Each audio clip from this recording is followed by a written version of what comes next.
I had a nickname, actually, the Midnight Cock Muncher. Wow. Yeah. God, we got some things to unpack, boys. At what point did you realise that what was happening wasn't normal? I think I always knew it wasn't. I just buried it very deep, and I buried it so deep for 30 years, in fact. No one knew for 30 years.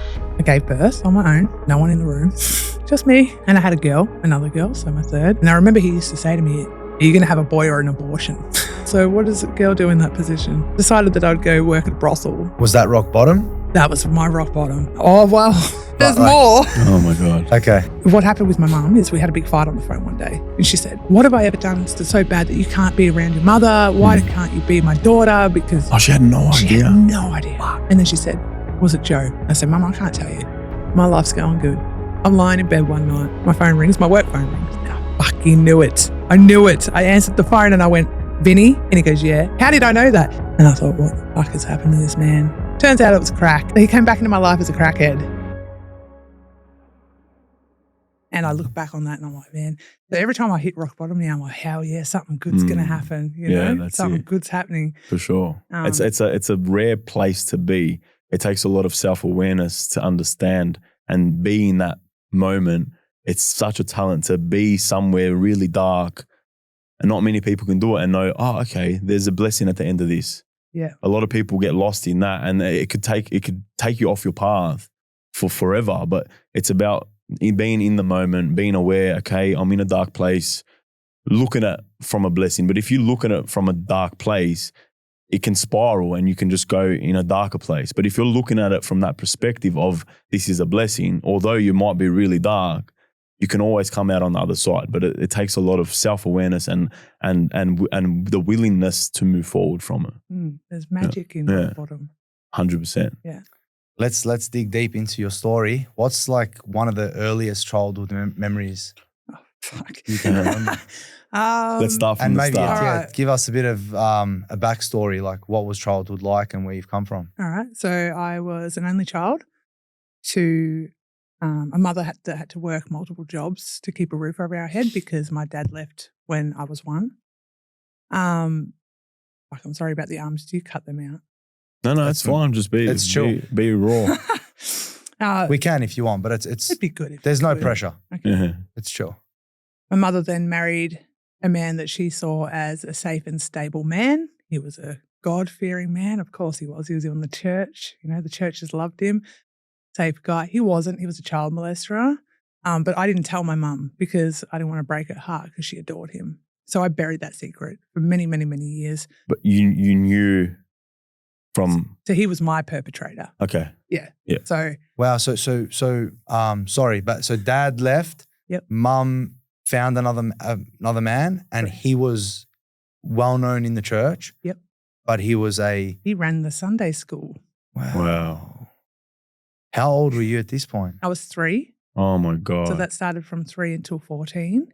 And I then moved out of home and I still didn't tell my mum because I didn't want to break her heart. She adored this man, you know, and he was a good husband and he was a good friend to people, you know. So in my eyes, I was like, oh, that would destroy my mum if I told her. So I'm just not going to tell her. So I moved out at 14. Can you dig into it a little bit? I'm like, also, let's slow it down. Okay. Like as a 3-year-old, I have a 2.5-year-old. How did you understand, like the fact that you're sitting here saying you didn't want to hurt your mum? At what point did you have that understanding? At what point did you even know what was going on? I feel like as a 3-year-old, you're like, you just feel like it might be normal or you don't know what's happening. Like at what point? Yeah. I remember, so my memories obviously from that age is very minimal, but I do remember things like he would do stuff to me and it would hurt and I would go, oh, and I'd be crying and he'd be like, don't you tell mum. And so from a very young age, he'd like planted that seed of to tell your mother, don't tell your mother. And so I was sort of like, oh, okay, I won't. And I have like just a small snippet of memories of him creeping into my room at night and stuff like that. So I've never been someone that can ever sleep naked, even to this stage. Like, you know, some people just, fuck no, that's a no for me. I don't know how he is almost like he got me so young that it was like able That you didn't know any different. Yeah. And all I knew is I wasn't allowed to tell mum. And I think there was one time when I was about 10, we were at a park and I said something to my mum like, oh, I saw his penis, like something like that. And she said, how did she, I remember she got really angry. She said, Joe, how did she see your penis? And he was like, oh, she's joking. I came out of the bath. Like he joked it off. And that day he threw my dinosaur collection out. At what point did you realize that what was happening wasn't normal? I think I always knew it wasn't. Yeah, okay. I just buried it very deep. And I buried it so deep for 30 years, in fact. No one knew for 30 years. That's a lot to hold on to. Yeah, it was. And when I started seeing the psychiatrists, because I had other things going on. Oh, sorry, psychologists. They were like, all of this that's happened in your life hasn't come from being bullied at school. There's something else. And I was like, no. No, there's not. And I finally just broke down and told him. I said, my stepdad. And he said, does anyone know? And I said, I've never told a soul. Yeah, and it was like that. Wow. It was a moment of like, oh, that's a weight off my shoulders. Someone else knows. Wow. I've skipped it. That's all right. Yeah. What age was that? That was 30. Oh my 30s, God. Yeah. And wow. yeah, because I started I started having lots of anxieties that were unexplainable, and especially around my children, Did you ever from the ages of let's say from 14 to 30, did you ever hold on to knowing that was causing other problems, or was it just you've just lived out your life and you didn't really look at it? Yeah. So in my mind, I was like, nah, that's not what that's from. Yeah. Wow. But it was. Yeah. So what's the day-to-day feeling like as a teen, knowing that this is happening and you haven't told mum? How does that project into your schooling and stuff like that? Yeah. So I didn't do well at school. I was labelled a dumbass. Now, I had ADHD, but that wasn't diagnosed. You can probably tell by the way I was so late today. If you're still listening, thank you from the heart. These conversations aren't accidental. We approach them with depth and care. And if what you're hearing is resonating with you today, we've created something to walk you through beyond this moment. LC60 was designed as a real support, not a promise. You'll find it in the show notes. Let's get back to the convo. I didn't have just on that, I feel like that is just a label. I feel like it's a superpower to have that, I don't feel like it's to be talking down upon. I feel like you're passionate about something, and if you're not doing what you're passionate about, then you're not going to pay attention. But then when you are doing the thing that you're passionate about, you'll narrow in on that one thing. Super passionate. You can be, that's another conversation. But 100%. But back at school, it wasn't because you weren't didn't interested. learn the same way as the other kids did. I wasn't interested in what they were learning because I was like, this is boring. I want to be out there playing in the field. So I had one friend at school. I knew her from 7 years old. She's now a psychologist. Funny times. She was the second person that ever found out. And so I left home at 14 and I don't know, I just started selling drugs with my friends, whatever. Where did you live? Leaving home at 14? Was mum and that guy still together? Yeah. They were up still together until I was 30. So you can imagine. And so obviously your mum only just found out when you were 32. Yep. So we had a big fight one day on the phone and she said, whatever, because I always distanced myself from her. I didn't want my kids around him, but I couldn't tell her. So I'd always make excuses as to why we couldn't come over. Or if we did, it would be not a long, it would be a 10-minute visit, hey. And I'd be watching him like a hawk, don't come near my fucking kids. But I couldn't say anything because my mother didn't know. Did you ever have any other interactions with him where you said, I know what you did, or you just completely swept it under the rug? I completely swept it out under the rug until she knew. Okay. And then I confronted him. Okay. And wow, what was that like? There's so much Sorry. to unpick. Yeah. I know, this is just this much of the there's so story much to unpick, too. Yeah.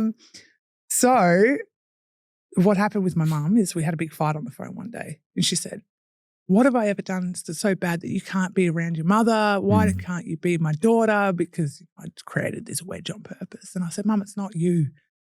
She's like, well, what is it? What have I done? Why can't I have a relationship with my daughter? And I kept just saying, it's not you, it's not you. And she's like, did someone do something to you as a child? Oh. And I hung up. And she rang me back. She's like, was it Neville? Which was one of her friends' husbands who was a bit creepy. And I was like, Neville? No. Oh, she had no idea. She had no idea. And then she said, was it Joe? I said, Mum, I can't tell you. I can't tell you. It's going to ruin your life. It's going to break your heart. I can't. And she's like, please just tell me the truth. I need to know the truth. Wow.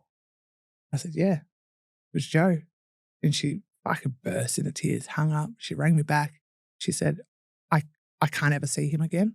I've got to leave work right now. I'm coming to your house. I'm never going back. And she did.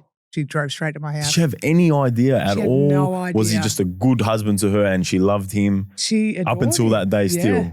Wow. Yeah. So and then she just left, and like hats off to her, because we hear stories where parents don't believe their kids. That's what I was thinking. And she, like, I fucking adore her to pieces for that. She immediately, no questions asked, believe me. And she lost her house. She lost her job. She lost fucking half her super. She had to pay him out half her super, which it felt like such a kick in the ass, because she was like, this man's abused my daughter. I've left him and now I've got to pay. That's fucked. The system's fucked. It really is. And she had to go see a psychologist about it all, because she started blaming herself. Like, how could I be so stupid? How couldn't I know? But it's because she worked so many hours and he was at home with me. Yeah. You know, he was babysitting me. Yeah. Fuck. So after that, I did confront him, because he was like, come back to her. Like, I love you. Why have you left? So I rang him. He checked himself into a psych ward because he was going to kill himself if she didn't come back. This is prior to him knowing why she had left him. Yeah. Because she just left. So he didn't know why? No, she just gone. And so I said, I've told her everything. And he goes, thank you for that. And I thought, what? Is that because you're guilty? Like, is that because I don't know. Did he want me to tell her all those years? I don't know. And then at the end of the phone call, he started pulling like the dementia card, and he started going like, I don't remember that. I'm sorry that happened to you. And I'm like, bruh, you fucking, okay. And then she said, please go to the police. And I did. And I wrote a timeline, because we lived in a lot of houses, and I remembered houses and not ages. So she kind of helped me out with remembering what age I was at what house. So I made a timeline. I went to the police and I said, this is everything that's happened and that I recall. There's probably a bunch of other things that I don't remember. And they said that because I'd written a timeline, it hadn't come from my memory. So what? Yes, they said it'd be very hard to prove that in court. That hasn't come from your memory. It's such a common thing that we hear, that there's nothing you can do because it's your word against his. Like, I don't have any proof. Yeah, I was a kid, you know. Like, there was no phones with cameras back then. How do you sit in here today? Probably a tough question, but how do you feel about him? See, this is an interesting one over the years. And I think this is because I'm such an empathetic person, and I hate, or maybe it's a Stockholmy thing, because sometimes I think, well, what the fuck happened to him for him to do that to me? But then I think, well, hold on. That happened to me and I don't do that to my kids. So there's this like real conflicting fight in my head sometimes. Sometimes I'm like, fucking go die, can't. Sorry. Do you guys swear? Yeah, it's all good. I don't know. It's chill. Just be you. Sorry. Sometimes I'm like, I wish you'd just die. Go kill yourself. You should have killed yourself. And then other times I think, well, God, what happened to him? You know, I get that. I don't know. The thing, again, I haven't gone through what you've gone through, but the thing with forgiveness and moving on is it's really deep, and it's got nothing, not even 1% to do with him. Nothing to do with him. True. It's all you. Every single part of forgiveness, it's got nothing at all to do with him. It's all you. So if you hold on to something, the only person you're affecting is yourself. You're not affecting him. He doesn't give a fuck. He's saying he doesn't remember. The only person that affects your forgiveness is you. Yeah. So if you don't forgive him, either way, he's living the same life. But if you forgive him, you completely parallel your life. Your life completely changes. You've let go. Sit here and say, I love him. It is what it is. For you, not for him. People think of forgiveness like, fuck him, how could I forgive him? And they live with that energy, right? But that energy is not affecting him. It makes no difference. The only person it is affecting is yourself. and you need to do it for you, not for him. Fuck him. Yeah. Fuck him. It's not about him. It's about you letting go of that energy and completely just setting yourself free and dropping your shoulders and sit here and say, I love him. It's fine. And it's really hard for me to see. I'm not in your position and I'm not going to say, yeah, do that. But seeing forgiveness from that perspective is what I might be a bit intense with how I'm saying it, but seeing it from that perspective and understanding it makes absolute fuck all difference to him, but it changes your life. I think a lot of my healing came from telling my mum because, you have no idea the weight off my shoulder once those words are out, you know? And it was almost like once I told her, I actually didn't give a shit anymore. Because I'd been holding on to this. You can imagine 30 years of holding that secret in me was eating me alive. Like I used to have to watch what I'd say on the phone to her because I'd think, what if I slip up? Yeah. She finds out. So I wouldn't want us to be on the phone to her too long. So a lot of my healing came from that. And so I didn't really care as much anymore. Does that make sense? Like it was sort of like I had gotten out. Thank God. Move on. Such a heavy blanket. It was. Yeah. The fact, like, by holding that in and having such a heavy blanket, what were some of the repercussions from like 14? Do you want to tell us, like, you know, question. Where'd you go? What was the streets like? Give us some details because this is going to be a story. I had very unhealthy relationships with ex because I was always seeking validation from men. From what age? 12. Wow. Yeah. I had a nickname actually. I'm going to just tell you. I don't even care. It's funny. The Midnight Cock Muncher. Wow. Yeah. All my mates labelled me that because it wasn't even, I don't know. But you just didn't know any better. I didn't know any better. I didn't have any healthy relationships with males. My real dad had very little to do with me. Maybe saw me 5 times growing up, maybe 10 if we're lucky. My stepdad was a creeper. And yeah, it was like I was trying to fill a hole inside me. I was trying to fill all my holes, oh my God. you know? Yeah, wow. Sorry. No, it's great. Have you said that joke before? No, I haven't. That was a good one. You can keep that in there if you like. Yeah, so I was doing a lot of that. Just quietly.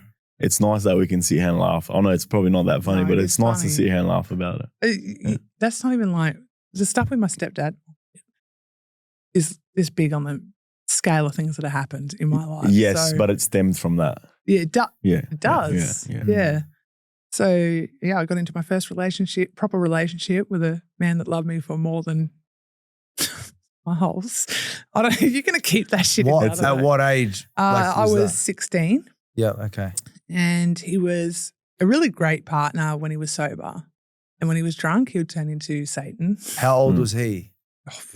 20, I think he was between 21 and 24. Okay, so he should have known older better. than you. Yeah, okay. As it was. But that's a whole other kettle of fish. I got pregnant to him at 17. And he'd be like, I'm going to quit drinking when the baby's born. I'm going to quit drinking when the baby's 2 months old. And he didn't. No. And every time he got drunk, he'd be like holding pillows over my head, like, I've got to kill you. It's the right thing to do. And then the next day he'd be like, that never happened, honey. I'd be like, okay. Wow. Like gaslit to the extreme with this man. And you were so young. I was a baby. You know, I've got a 20-year, her, the one I gave birth to. She's 20 now. And I think to myself, like, I couldn't imagine her living at a home and having a baby at her age and younger. So were you drinking at that point with him or no? No drinking? I used to be a bit of a stoner. Yeah. But I'd quit obviously when I got pregnant. And so I've never been a huge drinker. I've had a few little moments across my life where I might have a 1 month binge and that's it. Yeah. Yeah. When you were pregnant at 17, what was running through your mind? That's a long time ago. Like, did you feel like were you okay with you're about to have a kid so young with a guy that was turning into Satan when you drank? I remember when I was pregnant, I realized that no matter what choice I made, whether I had an abortion or kept the baby, it was going to hurt. That was my biggest fear. I was like, oh my God, even if I have an abortion, it's going to hurt. And if I have the baby, it's going to hurt. I don't know. And for some reason, I decided to keep the baby. It was going to hurt less. I was pretty calm about it. You said about ADHD and getting hyper-focused. I was like, I'm going to learn every single thing about pregnancy, labor, delivery, and I'm going to, you know what? I could teach Lamar's classes confidently. I think I could give birth to someone else's baby. So I was very informed. For my age, I deep dove into all the research about giving birth to babies and caring for babies, and I thought, I got this.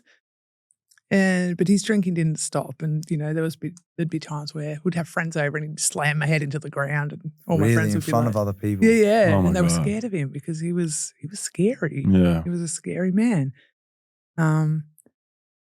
So one night, because he used to take my baby off me every time he drank, so I couldn't go anywhere. Like, it's my baby, you're not leaving, and I'd be like, okay, give me my baby. I actually got photos of him drunk holding her when he was doing that because I was. You know, it was anyway. Yeah. So one night I went out the back and I pretended I was patting the dogs, but I was actually holding the baby, packing a bag while I pat the dogs. Oh my God. And then I fucking legged it for the neighbour's house and knocked on the door like, let me in. Tim's, I don't give a fuck about naming him. Tim's going nuts. If you're watching. They let me in and I rang my mum and said, pick me up. And yeah, I left him. So one baby in, one ex-baby daddy in, one drunken alcoholic in. Then what happened? How old were you? God, I was 18. 18. So baby was about 1, not even? She was about 8 months. Okay. Wow. Yeah, I reckon. God, we've got some things to unpack, boys. I love it. I love it. Right, then what do?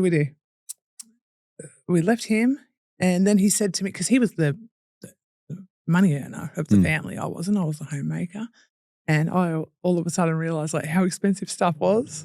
I ran myself into debt and he goes, oh, you know, I'll pay for daycare and I'll start helping you out and she can stay with me and you can get a job. And I thought, oh, that'd be lovely, you know, little 18-year-old me thinking, what a great opportunity. And then he took her and said, well, you're not getting it back. Oh. You try and take it back, I'll take you to court. Take you to court and prove that you're insane and I never hurt you and I've got the money and you don't. And so I sort of went, oh. And, you know, this is one thing I beat myself up for a lot because I didn't advocate for myself. I just sort of went, okay, you know, like I folded. Okay, yeah, you know, I regret that a lot. He got a new partner and she had 4 daughters. And so in my mind, I was like, oh, well, she's got a mum now and sisters and I should just sink into the corner. And then I started, so sorry, I keep going. And then I got into drugs because what have I got to live for now? You know, like, so it was mainly speed and pills. They were my favorite. I still love them. I mean, as in like I'm 17 years clean now, but I know for a fact it'd take one line and I'd lose my house and my kids in a second, you know? And I think with addicts, you still always have that love for the drug. Does that make sense? Like you end up having like a love-hate relationship. Like you remember what it felt like. It's the dopamine. And you think, oh, wouldn't mind it, but it's the willpower to not get back on it. Like, yeah. It's probably been about 18 years to be fair. Congratulations. It's good. Thank you. Still want to sometimes. It's good. Yeah. And then. So just to brief on that, right. you lost your child, as in she stayed with. She stayed with him at this point in time. Yeah. Yeah. I started dealing drugs. I started doing drug runs over the border. And one night I come across a fatal accident with a 2-year-old trapped in the back of the car and the dad dead. And my daughter was 2 at the time. Oh my God.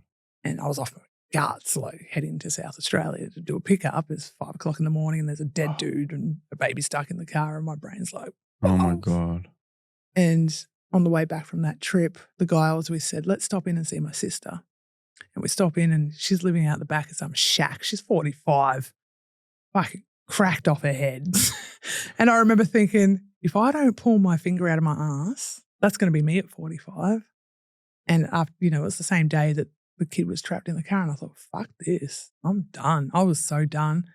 I packed up my stuff and I changed my phone number and I drove up north and I thought, I'm just going to get clean. I don't want that life. That's not the life. I've been clean ever since. That was your pivotal moment. That was the moment of like, I've just had this moment where I've witnessed a dead guy with a baby the same age as my kid. What happened with the baby?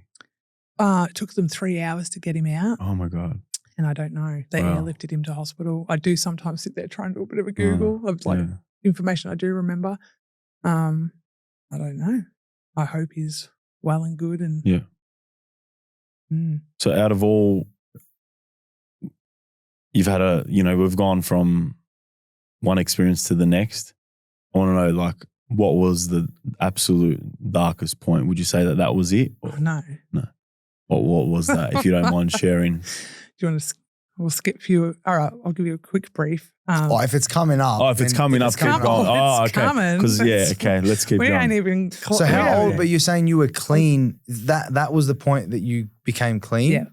And what age? 20? 20. Yeah. That was at 20 years old. Yeah. 20, 21 maybe. I'm 39 this year, so 18 years. Yeah. Yeah. All right, let's keep going then. I won't fast track us. Okay. I thought it might have been. Excited. I thought it might have been in that Oh, zone, no, but we no. keep going. Okay. I thought that was the kind of the end of the story. No, fuck no. Oh my Clean. God. All right. Strap let's in. go. Oh my You're God. strapped in. Yes. All right. So then I become a bouncer. Oh, sorry. I was a bouncer in between that time. That was fun. Anyway. At like nightclubs or. Yeah. It's like door bitch stuff and what have you. Yeah. That was like probably where the drug culture really came into it too, because everyone used to be like, I'll slip you a bag if you can get me into this concert. And I'd be like, give it to me. All right. So I run off up north to get clean. And I'm camping in this camping ground. And one night there's fucking, do you remember that show Jeepers Creepers? Mm-hmm. With the Heard of it, but I've never it's not the watched show it. called Jeepers Creepers. Yeah, it is, with the truck, and it's like roar down the road. Do you know what I'm talking about? You have I do. No, I do. He knows. You have no idea. Yeah. Like a rusty old murderous truck. Wow. I'm sitting, so I'm camping one night, and this truck comes flying down the road, just like the Jeepers Creepers car, right? And I'm like fucking in the back of my ute with my dog, like, fuck.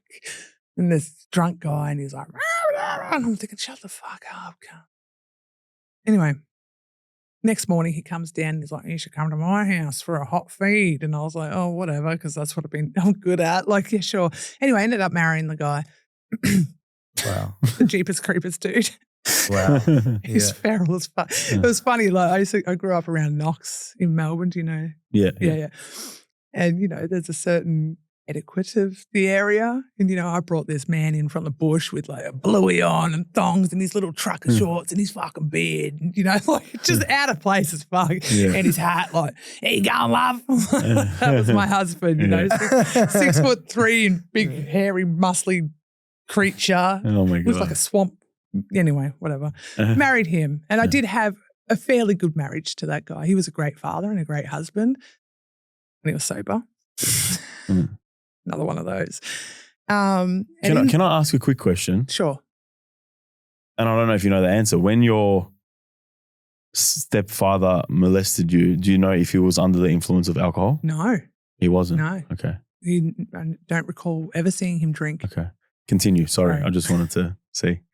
And in this time, so I get married and then I get a message from the girlfriend of my first baby daddy. Remember how he got a girlfriend with 4 kids? And she said, I need you to get her and not ever bring her back. And I was like, what? She's like, Tim's been bashing me and raping me in front of the children. And she sent me photos of her like, black and broken jaws, eye socket, like the lot, bad abuse. And she's like, I'm going to try and organise for you to get visitation with your daughter. Please don't bring her back because I need to get my kids out of this situation, but I can't do that while she's still here because I don't want to leave her with him. Wow. How old was she at this point? 4. Wow. And I was like, holy shit. Oh So she set it up, convinced Tim that, oh no, she's going to bring her back. But between us two, we'd already discussed it. I wasn't bringing her back. Yeah. So then I got my daughter back, which was great. And Did you have any kids with the new husband at this point? Not Not yet. yet. Okay. Sorry. He'd wanted kids, and because of what had happened with Tara, I was very hesitant. Like, no. Yeah. Like, I'm obviously not a good mum. I don't want her back. I don't want her back. I don't want another baby that ends up back where she's. I don't want that situation. But he happening gaslit you to make you feel like you were bad mum. Yeah. I eventually did have a baby with my husband, and what a baby. She got stuck on the way out and nearly died during labour. That was Oh fun. my God. So Um, you had to go and get your other daughter. Yeah. Yes. So I got my other daughter back. She started living with me full time. And it was hard for me at first because for so many years I'd try to push that out. Like, I Yeah. don't have a daughter. You know, to try and protect myself, I think, from feeling it. Yeah. So when she came back and she was like, Mummy, and she would want to hug me and love me all the time, and which is fantastic. She was 4 at that stage. Yeah. But And she remembered you? yeah, she did. oh.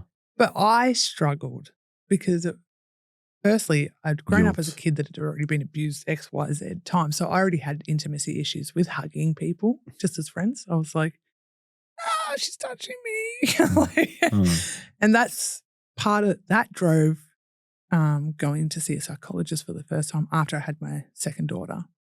And that's when all the secrets came out. And that's why, that happened. So I got sidetracked. No, That's that's okay. all right. So you've just taken your first daughter back. That would have been obviously a roller coaster in itself. Yeah, a little bit. How long did it take to adjust to now have been back with your daughter, 4-year-old? Okay. So I had 4 are they aware enough to kind of understand what's going on a little bit. They're just in that awareness phase. it was mainly my issues with showing love. Does that make sense? Yeah. So I could play with her and I could go and do stuff with her and I could parent her, feed her, clothe her.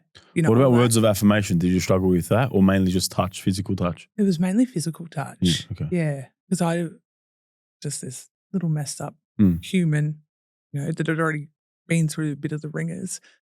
And it wasn't until I met a guy named Bino, right? And he was a tattooist. He actually met me because I locked myself in a toilet and I had to ring the tattoo shop and be like, I'm locked in a toilet. He was this little English dude, real quirky little fella. He's one of my, that's him. Anyway, so I met this guy, Bino, and he'd always be like, give me a hug, man. And I'd be like, and he'd be like, why aren't you hugging me? And I'd be like, I don't know, I'm weird with cuddles. And he's like, man, if you love someone, you hug them. And I was like, I don't know how. No. He's like, I'm just going to hug that shit out of you. And so he just started gripping onto me every time I saw him. And I'd be like, oh God, he's touching me. I couldn't deal. And over time, I began to actually open up and learn to love people again. So he kind of changed my perspective on intimacy in that sense. And not, that sort of intimacy, but in a platonic manner. Affection, that's the word. Yeah, so then I did begin to be able to show my kids love. When Hazel, the second child, was born, and this is when it started manifesting from my childhood.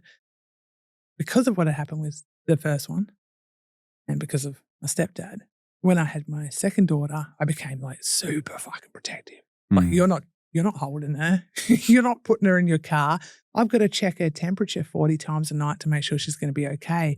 She can't sleep in her own room. I've got to watch her. I've got to watch her sleep. I got really, and it wasn't postnatal depression. It was postnatal anxiety, over-checking her. I've got to take her to the doctor today. And that's why I went to the psychologist. And they said that sometimes with kids that have been abused, it sometimes doesn't come out till they have kids. That's when the anxieties start. But it didn't happen with the first one because I was obviously I was still a child. And because she went to live with him, I just closed that all off. But the second one, it all manifested out, it spilt out into who I was letting her be held by. I became an extreme protective mother bear over, Anyway, left my husband after 10 years. So you're with him from 22 to about 32? Yeah. Or Maybe thereabout? 31. Around there, 31, 32, yeah. Okay. I remember I had my 30th with him still. Okay. I think it was, And just one child, Hazel, with him, and that was it? Okay. Yeah. For the last 2 years of our marriage, he was getting a bit aggro when he drank. Not bad. He never hit me. He never touched me. But he was definitely scary. Running his car into my car or drink driving with the kids screaming at you. Just, minuscule, not minuscule, I shouldn't downplay it. I was going to say running into your car doesn't seem very minuscule. But it had a good heart. Wasn't as bad as the first one, but not great. Yeah. You know, like he was still doing things that would scare us. Your tolerance is high because of what you were used to. But really it was probably intense. not great. Yeah. Yeah. And it was hard because he was a very involved dad and a very involved husband when he was sober. Yeah. This man he used to drive trucks, and if he was in Queensland and something happened to one of the kids, he would drive through the night to get home to us. Like, he was attentive, and he was a protector and a provider. And so that's what made it really hard, because I still loved him, and I still care for him now. Like, I have no animosity between us. But I got sick of the drunken rampages. I was so over that. And so I left him, and I decided, like, I can live my 20s. So I was just like jumping on Tinder. My best mate actually said to me, like, why don't you try and fuck 100 dudes by the end of the year? And I was like, easy, you know, like, let's do that with my divorcee ass, you know. So I was matching with guys left, right, and center, and you know, I was doing some shit, and I was hoeing out, right? And I matched with this one guy, and he started, we're going to call him Vinny, by the way, old Vin Master. And I'm like, he was like spending every night on the phone to me, come down to my house, come meet me, all the same bullshit. And I was sort of like, whatever, I'm not interested in anything anyway. I just want sex, and met up with him, and it was like instant, like the chemistry between us was insane. I'd not had that with my husband or the one prior. It was just like we were, you know, two peas in a pod instantly. And then I fell pregnant to him 2 weeks after we got together. 2 weeks after you met, or 2 weeks after you got together? Technically, I think it was like 4-week mark, but you know when they do the calculations and they're minus 2 weeks. But yeah, let's say 4 weeks after we met, I fell pregnant. Morning after pill failed. And then I had to be like, surprise, pregnant. He's like, I'll support you no matter what you would want to do. And I thought the smartest thing to do would be get an abortion, because look how it's turned out with the last 2 baby daddies. So I tried to get an abortion, and I was like so distraught. Like, they were putting the bands on my arm, and I was like, and they're like, we're not offering you a service here because you obviously don't want an abortion. And I was like, no, I do give it to, I can't have another kid. And they're like, sorry, you know, we don't think you're mentally stable enough type thing. Get out. They didn't say that, but get the drift. Yeah. Anyway, so I rang him up. I said, you got to pick me up. They wouldn't do it. And he's like, I didn't think they would. And he's like, look, don't worry. No matter what happens, I'm going to support you. I'm not the sort of guy that's going to flake out on my own kid. He had a son, and he was a great father to his son from what I saw. And then things were great. And then at 8 months pregnant, he said, I don't love you anymore because he kept the baby. I was like, what? Like, I'm 8 months pregnant. Like, what do you want me to do about it now? It's coming. And that sent me into, without a doubt, the darkest, most harrowing depression I've ever had in my entire fucking life, where I was daydreaming about killing myself. You know how you said when you're passionate about something with ADHD, I was researching to the max, like the best, cleanest, safest, easiest way to kill myself, the least messy, which one's definitely going to do the job. You know, like I went deep diving into like, how can I kill myself the best? What time? How should I do it so my kids don't see? And it was horrendous. And instead of him giving, because I was like, okay, you're like, do you want me to give the baby up for adoption? Like, will you love me again? Like I was grasping at straws. Like, what can I do to make this? Why don't you love me anymore? You just told me a week ago I'm the love of your life. Like, so I went mad, and I went to the hospital, and I said, I need you to put me into a coma until I've given birth. And they're like, we're not going to do that. And I'm like, why? I'm asking you, put me in a coma. Why aren't you putting me in a coma? If someone wants to be in a coma, put me in a coma. They're like, we can't do that here. And every time I try to ask him for answers about why, like, where did this come from? Why all of a sudden? I don't understand, you know, his answer every single time, not tonight. And I'd be like, well, okay, I'll ask him tomorrow. So I'd be like, are you still going to be in your daughter or your kid's life? I'm not talking about this, not tonight. So why are we even on the phone to him? Because I'm a dickhead. Well, you were head over heels for this guy. And that's why you were heartbroken. I worshipped the ground he walked on. Like, this man to me was my everything. I loved him more than my own husband of 10 years. So you can imagine it was intense. Yeah. And I trusted him because you know what? This is the game plan, not the game plan. I don't know the word. When he was drunk, it was fun. He never got aggro. So to my It was opposite to everyone. The opposite. He became the safest man on the planet. I trusted him with, you know, my entire life. My children, I saw him as the most trustful man I've ever met. And I think that's what killed me. And then when he had that switch up of attitude overnight, seemingly overnight, my brain couldn't grasp it. I could not grasp it. Like, okay, is there another woman? Not tonight.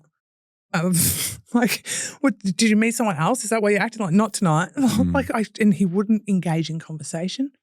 I couldn't get closure, and it drove me absolutely, like, literally mad. It was psychological warfare, without a doubt. Do you look back and think that your childhood and seeking validation played a big part in you feeling like that? I think my childhood abandonment wound from my own father was definitely ripped open because I was like, the one thing I would not want to happen is to have a child that's abandoned by their dad, because that's what happened to me. So that was like very triggering. And at this point, it must have been 31 years that I hadn't told my mum. I hadn't told my mum still. She actually didn't find out till the third child was born. Sorry, I've crossed my wires a little bit there. Right. So there was that part of, like, look what happened to me when I got abandoned.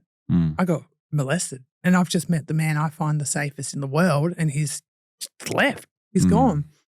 And yeah, it was bad. I used to have hair down to my ass. I shaved it off because I just saw myself as this fucking piece of shit. I was like, if someone can do that to me, I must be a horrible person. Because no one does that to someone. Like, why would they do that? And it wasn't even like just the breakup. It was the fact that I was like, are you going to come to the birth? Are you going to be a dad? Like, I need to know what are you doing? And instead of giving me answers, it was either not tonight or why the fuck would I want to sit in the corner of the birthing suite reading a magazine? Why would I want to fucking hold your hand? So then I started going, well, this is me. I've done something. And I couldn't understand that because we'd never fought. We'd never had any issues. Like I said, I worshipped the ground this man like walked on. I would have done anything for him. And I sometimes wonder whether that was part of the problem. It was almost like he knew I loved him that much. And I believe he's an avoidant man. So that's a lot. If someone loves you that much, that's scary for an avoidant person, because then they got to think like, oh, they got to reflect in themselves about that. This person thinks I'm amazing. It makes sense. So I gave birth on my own. No one in the room, just me. Did that. That was a good time. And I had another girl, so my third. And I remember he used to say to me, are you going to have a boy or an abortion? That was his thing. So part of me was like, sorry, go. Oh, yeah. Did you find out that you were having a girl in the midst of the pregnancy or no? No, didn't know. And so when she came out, part of me was like, it was sort of like my own back, you know? If it would have been a boy, it would have been like, damn it, he's got his way now and he's been a prick. Like, but that was kind of like my own little spiteful moment of, this is my baby and it's a girl and fuck you got a daughter now. Where were the other two girls while you were having the baby? So my best mate Dean watched them. Okay. Yeah, but it was very fucking lonely. It was a lonely time. I used to sit in the waiting room and see other couples with their partners talking about baby names and nurseries, and here I was trying not to kill myself. And I used to think like, no one knows what this feels like. Obviously they do. I've learned that now. But at the time it felt very isolating. People used to be like, oh, just get over him. Get over him. You know, like, they didn't understand how sick. I was sick. I was very sick. And no one wanted to be around me because I was so sad. No one wants to be around sadness that long. So then I was left in my own misery, which looked like staying in bed all day, let my kids just run. I did not care. I was not a good mother. I was not involved. I wasn't there, you know? was just ordering takeout. My house was a fucking mess because I couldn't clean. I just hated life. Stopped paying all my bills because I was like, I'm going to die soon anyway. Fuck paying my rent. Like, who cares? So I've got a mountain of debt now. Probably should connect myself. I'm kidding. If you're drawn to these conversations, chances are you care about how you think and how you feel. Our C60 was created for that intersection. Supporting your body while you do the work, it's linked below. Yeah. So then the baby came and I was still begging him. Like I was trying every angle. I was trying angry, sad, fucking bargaining, pleading, groveling, everything you could think of, screaming at him, crying at him, begging, being calm. Nothing worked. Mhm. Not tonight. Not tonight. Did he not meet the tonight. baby? He did meet the baby. The day after she was born, he came up to the hospital and he got a photo Oh my God. and then left. And I thought, there was no like, are you okay? How you been? Like, this was the other thing. Like, he didn't have to be with me, but he could have been kind, you know? He could have been kind. He could have been at the birth. Like, you don't have to be with me. Don't hold my hand. Be there though. Like, that's your baby too. It's not just me. But it was like I was left to my sole devices to figure out everything, which maybe that's not the right wording, but, you know, coming home from hospital on your own with a baby and other kids to watch. And like, God bless my best mate for being there. But he was like, oh, anyway, I'll head off now. And he left within half an hour because he wanted to give us family time. But really, I wanted someone there. Like, I was on my own. I was sad. I was depressed. I wanted to die. And now I've got a baby and no help. And the first time he came up to see me after she was born was probably like 3 weeks after she was born. He said, oh, come up for the day or whatever. And I thought, great, you know, because I fucking need to sleep, man. Like, so I like pumped some breast milk and I got some nappies and a baby bath and some clothes. And I thought like, yes, I can go have a shower. And he stayed for, I don't know, 5-10 minutes and left. And I was like, and I remember ringing him, calling, saying, can you come back? Like, I was crying. He was like, no, I'm not fucking coming back. And I'm like, why? Like, why? Like, I need out, man. And he just did not care.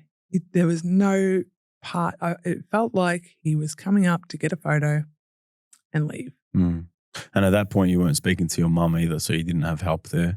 It wasn't long after that that the whole thing with the Joe stuff came out. So then what happened? Well, do you know what happens when stress stays in your body? It manifests out, doesn't it? So I wake up one morning and I can't see. I'm like, whoa, it's looking not right. And I drove to the doctors like this. And I said, something's wrong with my eye. And they said, oh, I think you just got vertigo. Take some tablets, go home, you'll be fine. And I went home, took the tablets, and I'm thinking, nah, look, I can't, like, something's wrong. So I went to emergency and I said, I can't see properly. And they said, oh, your eye's paralyzed. I'm like, what? This eye. You remember how I said to you, I want to be filmed on this side? And it's because this side of my face is slightly drooped. And my eye was completely paralyzed. So I got thrown into this medical shitstorm and they said, oh, we need to do an MRI. Have you got someone to watch the baby? And I was actually in Melbourne at this point at the Alfred, which was just down the road from where he lived. So I rang, I said, well, no, I don't have anyone to watch the baby. And they're like, what about the dad? And I'm like, oh, he lives down the road. They're like, can you ring him and ask him to come watch the baby while you go get an MRI? And I was like, I don't think that's going to happen. So I rang him. Can you come watch the baby? No, I'm busy. Not tonight. Was it cerebral palsy or something? It was called a sixth nerve palsy. Okay.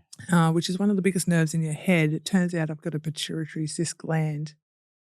Pituitary a cyst in my pituitary gland. And with stress, it swells.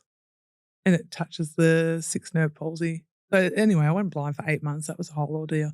So then I fucking hate myself. I'm blind. I'm a one-eyed pirate. I'm bald because I've shaved my hair off. I'm fat because I've been lying in bed and crying, you know, like for a year now. And, you know, I hate myself. So what does a girl do in that position? Take a guess. Take a stab in the dark. No idea. Nothing? Decided that I'd go work at a brothel because I was like, well, I fucking hate myself. I'm a worthless piece of shit. My own love of my life fucking thinks I'm trash. Like, fuck it. Like, let's just make it free for all, you know. Plus, I did need to feed the kids. I was broke because I'd put myself in debt because I was going to die. So I started working at the brothels, and I started it from such a fucking deep hatred of myself. I despise me. I can't even express fully how much I despise myself as a person at that point.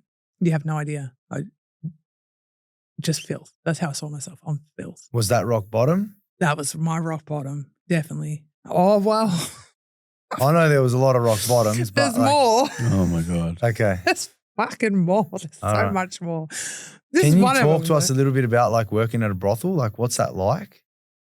Not the details of like the Yeah. job, more just like Well, what the I dis- psychological aspect of it. Yeah. What I discovered is when I first went to work, I was expecting all the girls. I had this image in my head, yeah. I thought I'm going to rock up and there's going to be like fucking heroin overdoses everywhere and chicks punching on. This is the thing I'd built up in my mind. And I got to work and it was like the most lovely women I've ever worked with in my entire life. They're the most welcoming, caring, kind humans on the planet. So working in the brothel, the women were great. Fucking couldn't fault them. They're the like bee's knees. The men, look, a lot to say about that. You can get good clients. You can. My scale of good clients is this, compared to this. But a lot of men, like when they're paying for it, it's like they can do whatever the fuck they want to you. They're going to push all your boundaries. You're going to learn that half your uncles and dads and brothers are actually fucking assholes. Like, unfortunately, sorry. And it makes you cynical. It did for me anyway. Like, I became really like anti-dating. I was like, hell fucking no. These are the men that are out there. I'm good. Like, I don't want you, don't come near my house. I'm fine. Like, so I stopped dating because I was like, I'd started seeing that other side of the, and like I said, there was like 5% good clients that I think are great guys. We got 95% trash. I'm sorry. I said what I said. You know? You do understand, looking back now, that you were judging men in a place where it might have been a very low tier of men that were going there. Yeah. It wasn't, you know what I'm saying? Yeah. Yeah. 100%. Yeah. Yeah. Yeah, it was, I'm never going back. Never going back. You've obviously like put yourself in that situation. You're, you know, working at a brothel at this point. It's your deepest, darkest moment. Was it uphill from there? Did become a bit of uphill because I started realizing like I'd started from this place of self-hate and I was obviously not connected to community. So working at the brothel, all of a sudden I had a community. So then I started, you know, that's good psychologically to have people on your side. It's very hard when you've got no one. But I also started finding empowerment from it because I was like, well, these dudes are paying me to spend time with me. I'm like, why would I go on a date for free? You know, so it started building my ego and my confidence back up. And I started getting financially stable, you know, and I ended up moving into a really beautiful house. Was it good money? That was before decrim, yes. And then decrim happened and that kind of went down the sink. What's decrim, sorry? So in Victoria, they decriminalised sex work in, I think it was 2022. I got to double check that. Not 100%, which meant that we were now treated as like sex work is a job. Prior to that, it was criminalised. So it's like a cash thing. Yeah, but there was, you know, you could get arrested for working on the street or in massage parlours or not using condoms. So they took all that away and made it legal. Or it's decriminalised. Yeah. And there was good things about that. Like we could now work from our own places rather than a brothel. You know, we had a few more legs to stand on. But the industry got flooded because all of a sudden you didn't have to have a sex worker number anymore. You used to have to register like a government ID to be able to put ads up. They got rid of that, which is good. But then the influx of girls that weren't mentored from other girls who were like charging $100 for a full bareback service, a flood of them, like flood, really put the standards of the clients down because they started seeing women offer $100 bareback sex. So they'd come to us and be like, well, I've seen it for $100 down the road. And it'd be like, shit. So girls started having to drop their prices to contend with the new girls. So it was good money prior to decream. It still is good money, but you've got to work harder for it, I believe. Especially if you're like, obviously I don't look like your typical Barbie doll off the street. I'm 6'4" and I'm rough around the edges. And so I have a very particular clientele that look for women like me.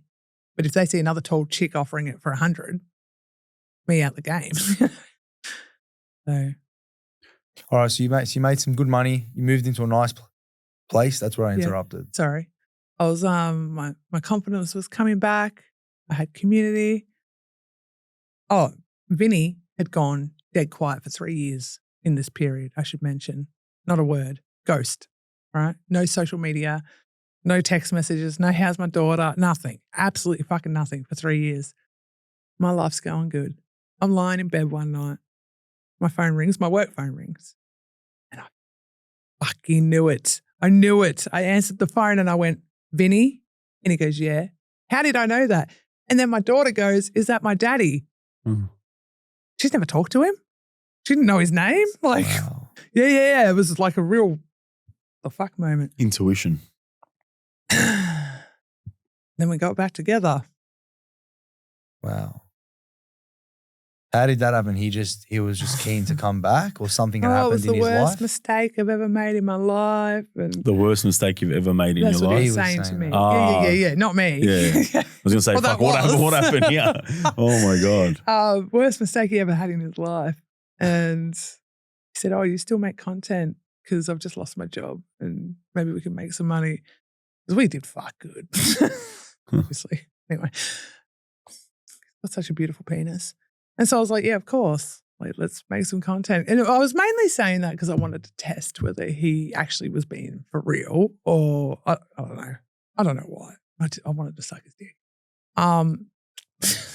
Sorry. It's all right. Truth. So yeah, we got back together. And so he rocked up and I hadn't seen him for 3 years. My love of my life, And when I opened the door and he was skinny and his eyes were sunken and he looked like shit. And I thought, what the fuck has happened to this man? Turns out it was crack. He came back into my life as a crackhead. Yeah. I didn't know that at first. Yeah. So I don't know how much you guys know about meth addiction and how it changes someone. But let me just tell you, every single thing I ever loved about that man, it was absolutely evaporated. So how long did that last? About 8 months.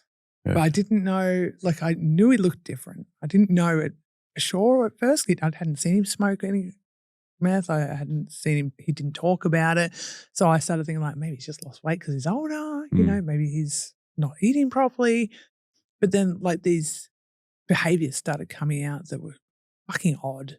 They weren't the man I knew. The man I knew, he was, like a foreman of a large company. He was a leader. He was, and all of a sudden we would talk about a subject that would be a little bit too much for him, just like this. And he'd hide under a table. And I'd think, that's fucking weird. That's not the strong, confident man. I was like, what the fuck is this behavior? And I started thinking, what the fuck has happened to him over 3 years? And then when he finally admitted that he was smoking, I said, how long for? And he's like, doesn't matter. And he crept around it. And I think it's been about 2 years on it. But it fucking destroyed. I've never witnessed it like that. Yeah. And because I knew him back then and knew him now. And fuck, did I cop it. What do you mean by cop it? Oh, the abuse was through the roof. Through the roof. And to the point where he would gaslight me so bad, I would think that I was insane. So I would give you an example. I don't know. You're wearing a grey top. He'd say to me what the fuck are you wearing a fucking grey top for? And I'd be like, whoa, man, sorry. And then I'd be like, why are you talking to me like that? And he's like, oh, it's because I love you, I care. And so then I'd be like, cooking it. okay. And he's like, I'm just getting that upset because I fucking love you. And so then I'd be like, oh, fuck, okay, maybe this is normal. Okay, maybe he just loves me a lot, you know? And my friends would be sitting next to me while he's screaming at me like that. And it was worse than that. That was like, I'm talking, it was through the, and they would be like, I can't believe you're letting him talk to you like that. And I'd be like, oh, no, he just loves me. He just cares. Because he'd gaslit me that hard that I started thinking I was the one that, like, maybe I'm being too harsh in wanting him to speak to me nicely. And that was just the beginning. But I've written heavily about that in my book. So my book is very much based around my relationship with him. Oh, well. There is little bits about other stuff we talked about today, but it's not the main focus. The main focus is sort of like shedding a light on how emotional abuse starts, how manipulation starts, how gaslighting starts. And so what I've done is written my story, but in chronological order, and I've kept the conversations as they were. And you know, it was funny, when I wrote the book, I didn't think it was that bad because I still loved him when I wrote the book. Yeah.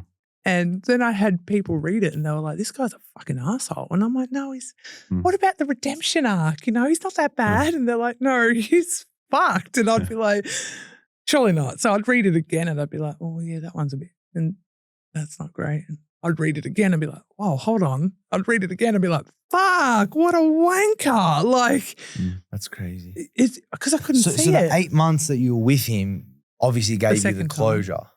The second time that you were with him. The second time it lasted 8 months. Yep. When you came back. Yep. That would have given you the closure that you didn't get at the start. When you left, obviously. Because you saw that he was a dick, or you did not see it. Like what broke you up, or did he leave? I can't tell you. It's in the plot twist in the book. So we've run out of time, but I want to continue for at least another 10 minutes. Yeah. I don't want to end it on this note. I want to talk about two things mainly. First thing I want to know, there was a lot of times where you spoke poorly about yourself and moments in your life where you spoke poorly about yourself. Do you have, again, forgiveness for yourself? 100%. I, over all this stuff, especially my writing journey and how we ended this time, the way we ended this time was fucking cruel.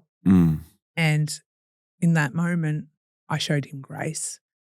And what I didn't realize at the time is it takes a fucking strong person to show grace to someone else. That's like self-love for me, but self-love for someone else. And I actually realized how much I love that about me. At the time, I thought I was a pushover. You know, I was like, oh, I should have bashed him. I should have smashed his head. You know, and then I realized that's fucking amazing that I can be so graceful to someone that has hurt me so bad. And I began finding self-love within myself with that. So was that point, because now my next version was, what was the pivotal moment where now it was you went from a dark place, you were slowly building your self-confidence to where you are today? Oh, I met a man. Me and my men's stories. Whatever. I'm a lovable woman. No, I met this guy on the other side of Australia. I was actually trying to sell porn to him because, you know, the girl makes a bit of cash on Snapchat selling porn. How long ago was this? Last week? It was a couple of months ago. Whatever. Anyway, so I'm a bit sneaky in my marketing when I sell porn. I don't actually tell them I'm selling porn. I just chat to them. And then when they say, show us something cheeky, I'll be like, for some cash. So I'm not like outrightly selling it. As soon as they ask, and I'll get a sale every time. I'm a baddie like that. You have no idea. I can sell porn like no one's business. Anyway, my God. I've quit that now too anyway. So I'm chatting to this dude because I'm thinking I'm going to make a buck out of this dude. Like, he works in the mines. I'll get ya. Like, yeah, whatever. But he never asked for nudes. So I was like, damn it. You know, like, fuck, I'm putting in all this legwork because that's the way you got to do it. These women watching this are going to be like cashing in on this soon. But anyway, whatever. So we started chatting and I thought, oh, fuck it, he's not going to buy porn. I'll just talk to him. He's on the other side of Australia. And we just started talking about everything, like via voice notes. And within like 2 months or a month or two, we realized we had feelings for each other. But, just quickly, just for timeline, how long ago was this? Not long ago. I don't know, September. Okay, cool. like while I was mid-writing my book. Yeah? Okay. In fact, I'd finished my book and I was waiting for a first copy to go over. Yeah. So anyway, I fell in love, whatever, blah, blah, blah. And I said to him, I said, I can't, you're on the other side of Australia and you know my kids are here and we'll meet up in 30 years, you know? And he's like, I just want to let you know that like in the brief time that you've been in my life, you've been such a blessing and you've got such a big heart. And he's like, the minute your book's out, I'm buying 15 copies. I'm telling all my friends. And anyway, so we said a like little goodbye together, you know, like take care. And he's like, you know, you're such a beautiful person and you've got so much love in your heart still. And he's like, I really hope you have a beautiful life. And, you know, I love you and bye. We hung up, deleted each other's number.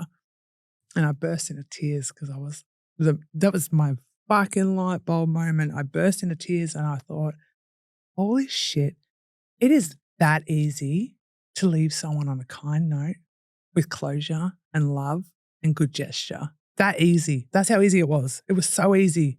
And there was no hurt from me because he'd given me closure. I'd given him, there was nothing. I haven't heard from him since. That was it. Like done. That was my light bulb moment of Vinny, for all these years and all the torment I've been through and he could have left me with kindness and he didn't. And that for me was my light bulb healing moment of going, it was not me. Like if I can say, and this guy I was talking to, he was fucking perfect. He was gorgeous. He ticked every box of mine. So going back to how I reacted with Vinny when we broke up, wanting to die, this, that, and the other. But having a guy very similar to him, in fact, even looked very similar to him, and me being okay with it, and in my heart being like, have a good life, blah, blah, blah, and him saying the same, made me realize it wasn't me all those years ago. I didn't do anything wrong. And I know I shouldn't be like blame shifting, but I am.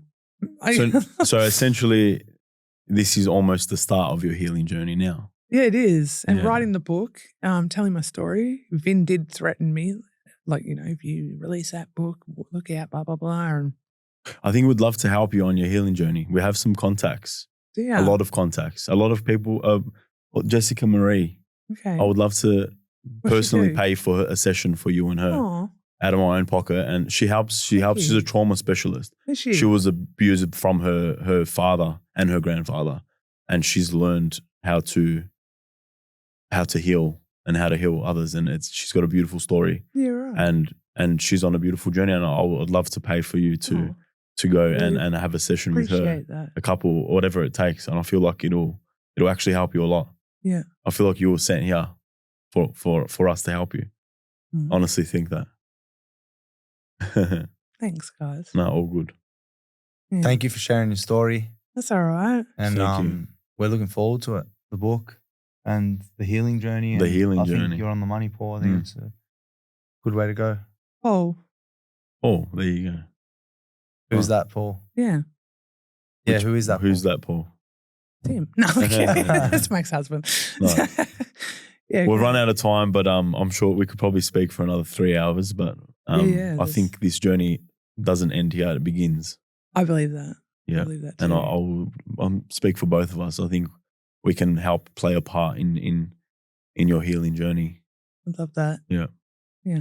Yeah. Happy. Thank you. Thank you so much. Thanks, Thank you for your time. Lots of love. God bless you. God bless. If you're still listening, we're giving away 5 free bottles of C60 to the first 5 people who comment reflection on any of our pinned posts. God bless. Thank you.